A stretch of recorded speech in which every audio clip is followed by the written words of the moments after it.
Pemium, le premier partenaire français pour investir dans les cryptos en toute sécurité, présente Sud Radio, les incontournables de la crypto-monnaie. Thomas Binet. Bienvenue dans ce nouvel épisode d'Oser Investir, les incontournables de la crypto-monnaie. Aujourd'hui, nous allons aborder un sujet central pour comprendre les enjeux économiques liés aux crypto-monnaies, l'inflation, les stablecoins et la déflation. Pour en parler, je reçois Pierre Noisa, président fondateur de Pemium. Pierre, l'inflation est un sujet qui préoccupe de nombreux investisseurs aujourd'hui. Pouvez-vous nous expliquer son lien avec Bitcoin et les stablecoins ? Bien sûr, Thomas. L'inflation, c'est tout simplement une augmentation de la masse monétaire. Rappelons que la monnaie centralisée étatique, dite monnaie fiat, est créée par l'émission de dettes. Ainsi, lorsque vous empruntez, disons 1000 euros, la banque crédite votre compte avec 1000 euros supplémentaires, c'est-à-dire qu'elle augmente le montant qu'elle vous doit. Et dans le même temps, elle réenregistre une dette du même montant que vous devez lui rembourser. 1000 euros ont été créés dans ce tour de passe-passe qui caractérise l'argent magique. Une création monétaire excessive entraîne l'inflation qui se traduit par une perte de pouvoir d'achat en diluant la valeur de la monnaie. La quantité de Bitcoin, à l'inverse, est limitée à 21 millions d'unités. Cette rareté programmée en fait un actif déflationniste. Mais alors, comment se positionnent les stablecoins dans ce paysage ? Les stablecoins sont des crypto-monnaies adossées à des devises comme le dollar ou l'euro. Or, les banques centrales promettent une relative stabilité des prix, c'est même leur mission. D'où l'appellation de stablecoin.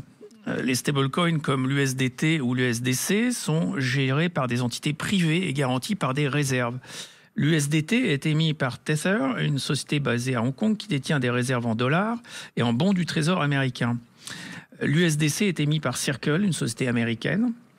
Citons aussi l'EURCV, un stablecoin euro émis par une filiale de la Société Générale. L'intérêt des stablecoins est de permettre des transactions rapides et peu coûteuses, donc en euros ou en dollars. Ils réalisent une mise à niveau technologique en s'appuyant sur l'invention de Bitcoin pour s'affranchir des technologies obsolètes utilisées pour les monnaies traditionnelles. Mais alors la déflation est souvent perçue quand même comme un risque économique. Pourtant, vous dites que Bitcoin est déflationniste. N'est-ce pas contradictoire, Pierre ? La déflation signifie une baisse des prix. Ce n'est donc pas un risque, mais un phénomène dont nous pouvons profiter. Vous pouvez différer un achat si vous pensez que le prix va baisser à court terme. Mais si vous attendez indéfiniment, c'est que vous n'avez pas réellement besoin de cet achat. En réalité, agiter le spectre d'un prétendu risque de déflation fait partie d'une propagande visant à faire accepter l'inflation comme normale. Plutôt que de provoquer une contraction de l'économie, Bitcoin agit comme une réserve de valeur. Son modèle rappelle celui de l'or, qui a été utilisé pendant des siècles sans générer de crise économique. Les crises proviennent plutôt de l'hyperinflation ou de la création excessive de dettes, qui revient au même. De plus, comme chaque Bitcoin est divisible quasiment à l'infini, son utilisation ne pose pas de problème, même si sa valeur augmente. On peut d'ailleurs exprimer les prix dans la monnaie de son choix, inflationniste ou déflationniste. Car dans un monde numérique, les prix et la monnaie sont convertis quasi instantanément par les applications de paiement.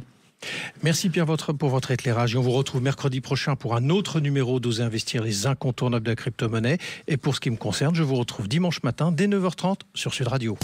Sud Radio, les incontournables de la crypto-monnaie. Thomas Binet. avec Pemium, le premier partenaire français pour investir dans les cryptos en toute sécurité.